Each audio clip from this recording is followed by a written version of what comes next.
Баршаңызға қайырлы күн достар. Осындай жұмыртқа қосылмай жасалатын пирогтың рецептісімен бөліскім келеді. Қараңыздар, өте жақсы көтеріліп шығады және де ортасының барлығы толықтай піседі. Үйдегі қарапайым ғана заттардан жасалады. Ешқандай артық шығынсыз және де осындай пористый шығады.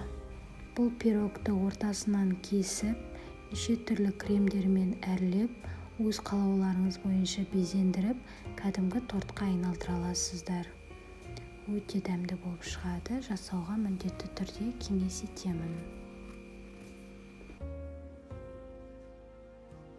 Ең алдымен құрғақ заттардың барлығын електен өткізіп аламыз. Яғни ұнды, какаоны және разрыхительді.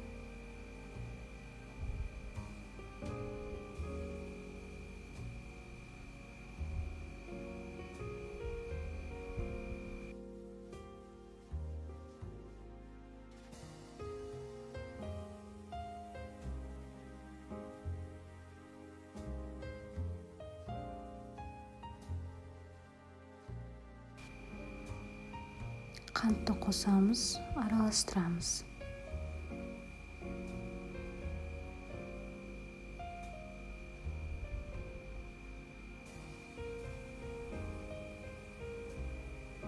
Сұйық майды қосамыз.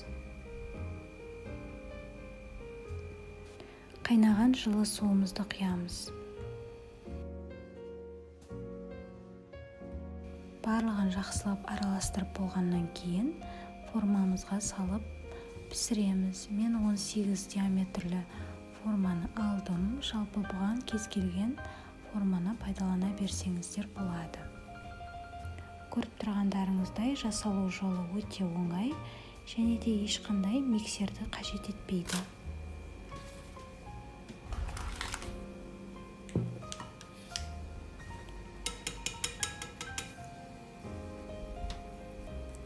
Формамызға құямыз да алдын ала қызып тұрған пеште 180 градуста 35-40 минуттай пісіреміз.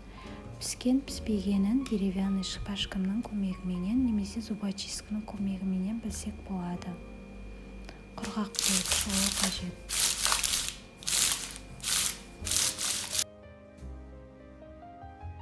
Пирогымызды әбден суытып, формасынан шығарып аламыз.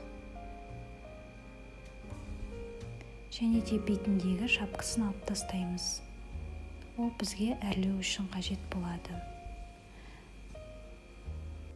Достар, менің арнама тіркелмеген болсаңыздар, міндетті түрде подписаться батырмасын басып, арнама тіркеліп қойыңыздар және де лайк басып, комментария жазуды ұмытпаңыздар.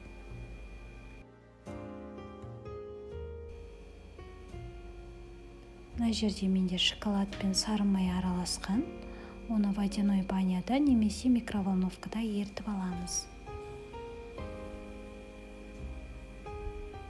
Осыны торттың бетіне біркелкі қылып жағып, жаңағы біз алып қалған бетіндегі корждарын бетіне сеуіп шығамыз.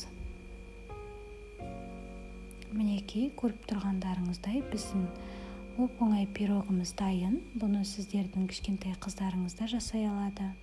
Міндетті түрде жасап көріңіздер. Ешқандай миксерді қажет етпейді және де құрамы өте қарапайым, бірақ дәмі керемет болып шығады. Ас болсын.